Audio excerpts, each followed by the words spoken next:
What is one habit that all successful people have in common? They're all readers. And I'm not just talking about a few pages. They read a lot. It's reported that Bill Gates reads about 50 books a year. He even takes 2 weeks out of the year just to dedicate himself to reading. Warren Buffett spends 80% of his day reading. Elon Musk, the founder of Tesla and SpaceX, taught himself rocket science simply by reading tons of science books. Oprah Winfrey refers to reading as her path to personal freedom. Once she learned to read at the age of 3, she discovered there was a whole world to conquer that went beyond her farm in Mississippi. So in the spirit of reading, in today's video we're going to review 9 of my favorite and what I consider the best personal finance books in the market. Hi, if you're new to the channel, my name is Tay from Financial Tortoise, where we learn to grow our wealth slow and steady. The first best personal finance book I want to recommend is The Millionaire Next Door by Dr. Thomas Stanley. Dr. Thomas Stanley wrote this book based on a survey of thousands of actual millionaires in America. He wanted to know the true profile of a millionaire, not the ones that we see on TV or today, social media. The book is filled with tons of really good lessons, but the one that really stood out for me was how real millionaires value financial independence over high status. In a world of social media and insatiable consumption, it's so hard to fight off the desire to look successful,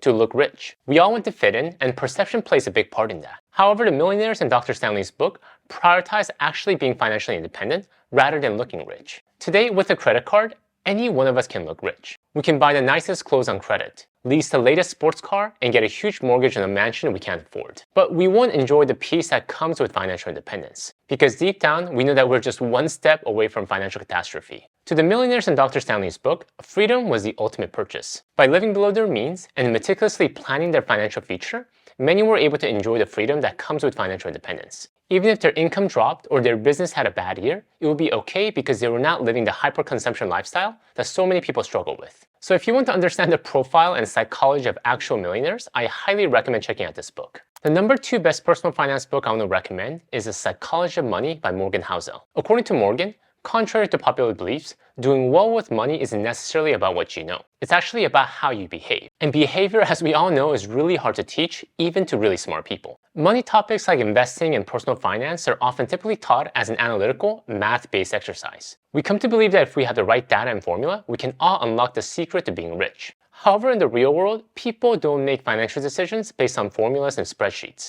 They do help with some of our money decisions, but they aren't the core drivers. Money decisions are made oftentimes with emotions, combined with our personal history, our culture, and our own unique view of the world. Throw in product marketing and the power of advertising, and you have a recipe for true complexity. This book dives into psychology behind money decisions, why people do what they do with their finances, and how to better manage our emotions when it comes to money. Morgan shares 19 short stories exploring the strange ways people think about money and teaches us how to make better sense of our life's most important topics. One of my favorite quotes from the book is this: "Spending money to show people how much money you have is the fastest way to have less money." So simple, yet so profound. I wish I had read this book 20 years ago before I made all my personal finance mistakes. The number 3 best personal finance book I want to recommend is The Index Card: Why Personal Finance Doesn't Have to Be Complicated by Helaine Olen and Harold Pollack. The financial media and investment managers want you to believe personal finance is so complicated that if you don't follow their guidance, you'll end up in the poorhouse. The authors argue in this book that they're completely wrong. When University of Chicago professor Harold Pollack interviewed Helaine Olen, a financial journalist and the author of best-selling book Pound Foolish,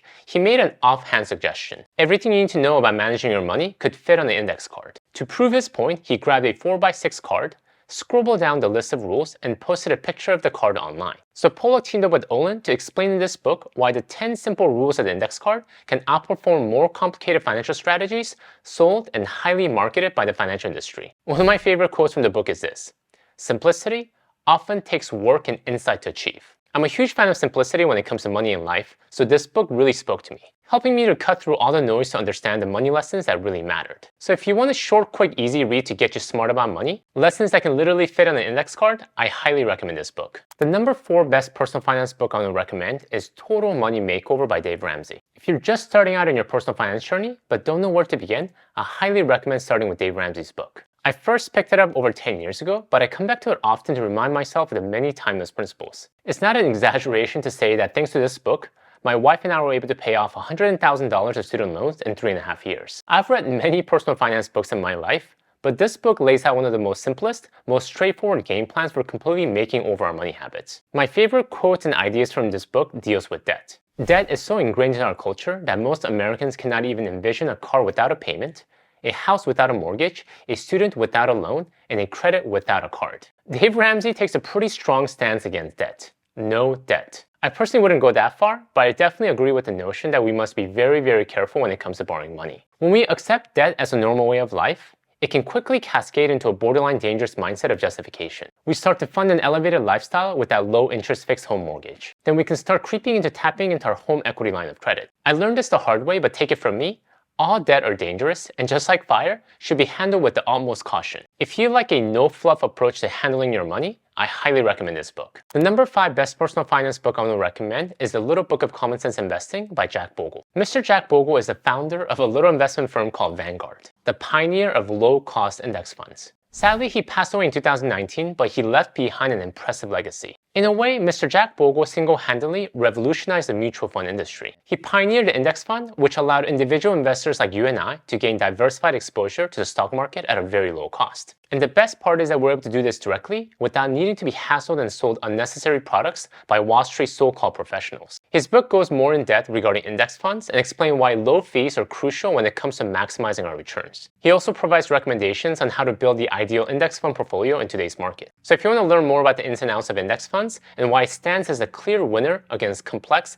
fee-laden mutual funds, you definitely want to check out this book. The number 6 best personal finance book I want to recommend is The Bogleheads Guide to Investing. The Bogleheads are investing enthusiasts who honor Jack Bogle and his advice. They're a pretty powerful force to be reckoned with in the internet. They have a forum called Bogleheads that's been active for quite a bit of time, and they live by the principles of diversification, index funds, and long-term investing. It's the index fund investors' ultimate nerd club. Members in the forum actively discuss financial news, market conditions, and investment strategies. I mean, who wouldn't want to spend their Saturday night talking about market conditions, right? The Bogleheads Guide to Investing is written by 3 Boglehead enthusiasts and contains all aspects of investing as well as providing practical advice when it comes to your personal finance. For example, what your financial lifestyle is, how to balance your emotions when it comes to mastering investments, and even how to invest for your kids' college. The book will walk you through everything you need to know to put the Boglehead index fund strategy into action. If you want to learn from some of the biggest index fund nerds out there, definitely check out this book. The number 7 best personal finance book I want to recommend is A Random Walk Down Wall Street by Burton G. Malkiel.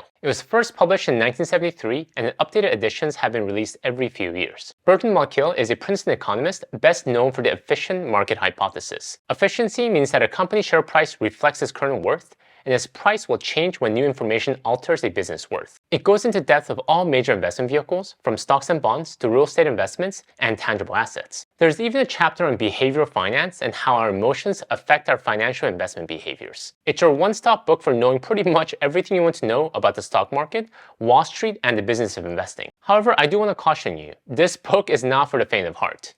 It's thick and dense, and for a good reason. However, if you're serious about wanting to get a better historical context of the stock market, as well as how the financial industry has arrived to where it is today, this is definitely a book you want to have on your bookshelf. The number 8 best personal finance book I want to recommend is I Will Teach You to Be Rich by Ramit Sethi. The book is focused on teaching young professionals, mostly with medium to high income, the fundamentals of personal finance such as banking, saving, budgeting, and investing. Sethi's philosophy is however a bit different from many other personal finance gurus out there. He advocates controversial behaviors like buying as many lattes as you want. My wife would actually love this book, but he does provide some great sound advice in growing your net worth. Sethi shares his strategies for eliminating student loans and debt, creating a spending plan, and preparing for major purchases like wedding or a house. As regards to investing, he has a whole chapter dedicated to what he calls the pyramid of investing, where based on how hands-on you want to be with your investing, you can essentially choose your own adventure. He reviews the basics of target date funds, index funds, mutual funds, and even single stocks. If you're a young, tech-savvy working professional and want tips tailored for you,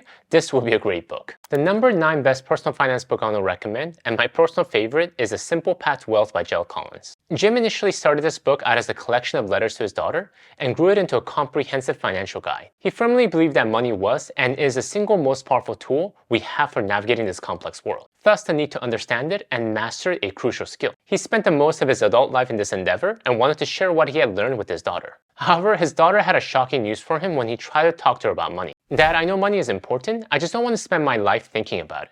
This led him to simplify the money lessons as much as possible, and this book is the amazing product that came out of that. The book delves into topics like debt, how the stock market works, and how to invest in both the good and bad times. Also, this book best helped me to really simplify my investment strategy. I used to own multiple mutual funds and multiple accounts, but after reading this book, I switched to a very simple 2-fund strategy. My wife and I also had the honor of meeting him in person a while back. Yes, I'm a huge fanboy. Thank you guys for watching. If you'd like to learn more about how to simplify your investing and the 2-fund strategy recommended in the Simple Path to Wealth, please check out my video here. Until next time, all the best.